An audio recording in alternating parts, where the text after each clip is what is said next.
Bueno, vamos a utilizar el Excel para realizar los cálculos de electrotecnia.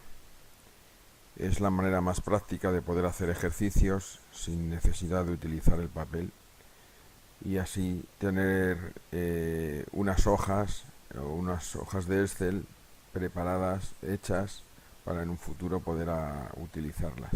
El papel terminará en la basura, mientras que las tablas de Excel son mucho más prácticas.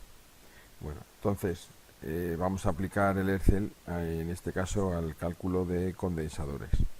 Para ello vamos a utilizar de referencia una página muy didáctica que es Tú Verás. Y bueno, ya aquí en el tema de condensadores vamos a realizar el cálculo de la capacidad según su composición.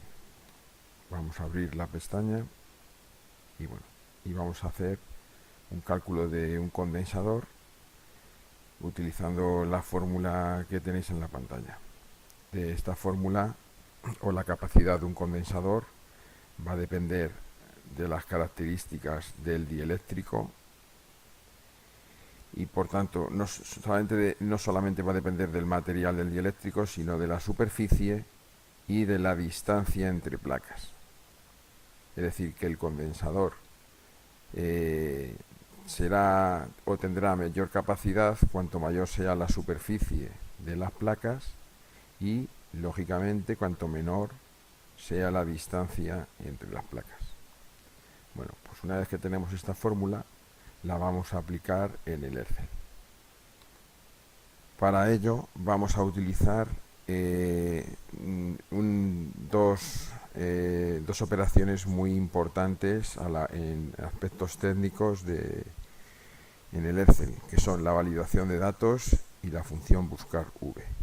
La validación de datos sirve para crear una pestaña y poder elegir una serie de materiales, como tenemos aquí. Es decir, yo puedo elegir el aire o puedo elegir parafina, cualquier material.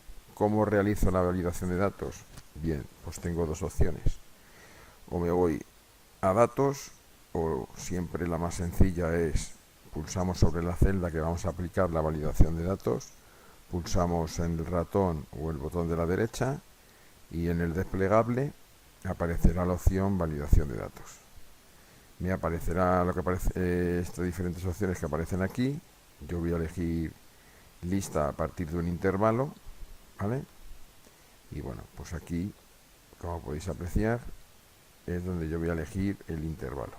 Si yo pulso aquí, ¿vale? Pues yo puedo elegir todos estos materiales que aparecen aquí, doy a aceptar, doy guardar y aparecen aquí, como podéis apreciar, todos los materiales. Eso es la manera de realizar una validación de datos. Y la otra función que vamos a utilizar también muy útil es buscar v, para que en función del material que yo elija, por ejemplo si es aceite, me devuelva el valor que le corresponde, que es de 2,3. Como podéis apreciar, si yo pongo aceite me devuelve 2,3. Si yo pongo porcelana me va a devolver 5,5. ¿Cómo hago esto? Bueno, pues en la celda donde me tiene que devolver el balón, como podéis apreciar, aparece la función buscar v. Buscar v. ¿Qué quiero que me busque? C4, es decir, el valor que aparece en la celda C4. Quiero que me lo busque en un rango comprendido entre J4 y K13, es decir, todo esto que aparece aquí. Concretamente en la columna 2, que es esta que aparece aquí, y bueno, y esto le vamos a poner valor 0 por defecto, esto se coloca siempre, y bueno, pues con esta función me va a devolver el valor que aparece en pantalla.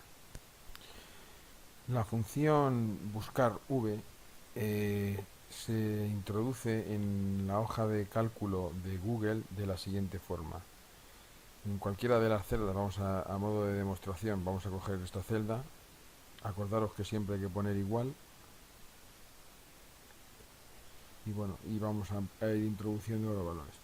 Ya, fijaros que nos va apareciendo las siguientes funciones por defecto. Nosotros vamos a aplicar concretamente buscar v.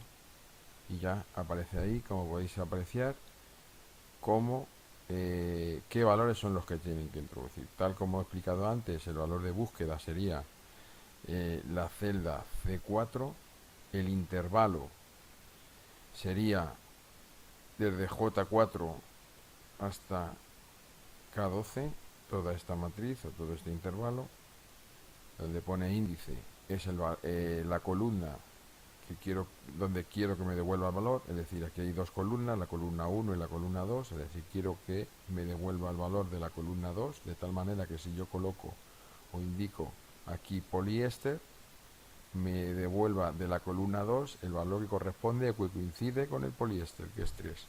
Y luego aquí pone está ordenado, que eso por defecto se pone el 0 y ya está. Y es el 0 que aparece por defecto en la fórmula que nosotros tenemos puesta. Luego también la fórmula, como habéis visto, aparece, además del valor de la permeabilidad en función del material, la superficie y la distancia. Bueno, la superficie y la distancia se le pueden añadir, como podéis apreciar, notas o comentarios. Esto es igual, pulso sobre la celda donde quiero aplicar el comentario, pulso botón derecho y me aparece un desplegable donde pone insertar comentario o insertar nota. De esa manera yo puedo añadir observaciones, como en este caso el espesor o la distancia entre placas se va a medir en metros, o la superficie se va a medir en metros cuadrados.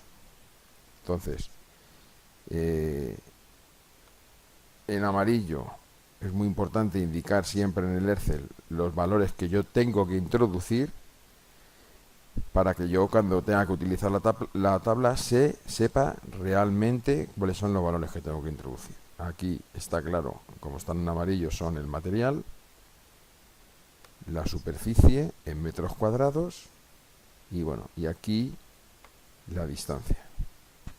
En este caso la distancia, como se mide en metros, vamos a poner aquí que la tenemos que meter en milímetros.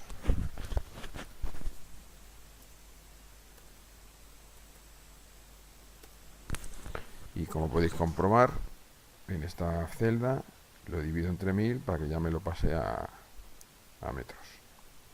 ¿Vale? Y bueno, y aquí está la fórmula. Aquí es donde yo tengo que meter la fórmula. Siempre en el Excel, siempre es muy importante que a la hora de meter la fórmula, meter el igual. Nosotros tenemos que poner igual. Y luego ya lo único que tenemos que decir es poner los datos D4, es decir, la superficie, por D5, D4, que es el coeficiente de permeabilidad del material, y D5, que es la superficie, todo esto dividido por D6, que es la distancia entre placas, y por el coeficiente que aparece aquí, el coeficiente de permeabilidad absoluta, que es un valor fijo, que es 1 dividido entre 36 pi por 10 elevado a 9. Esto está medido de esta forma en la fórmula, que es lo mismo, es 4 por 9, que son 36 por pi, y bueno, y luego se ha multiplicado directamente por 9 ceros. De esta forma tenemos la ecuación. Y bueno, y este es el resultado. Como podéis comprobar, según el material, pues nos saldrá diferentes resultados. Bueno, pues espero que os haya servido de utilidad. Muchas gracias.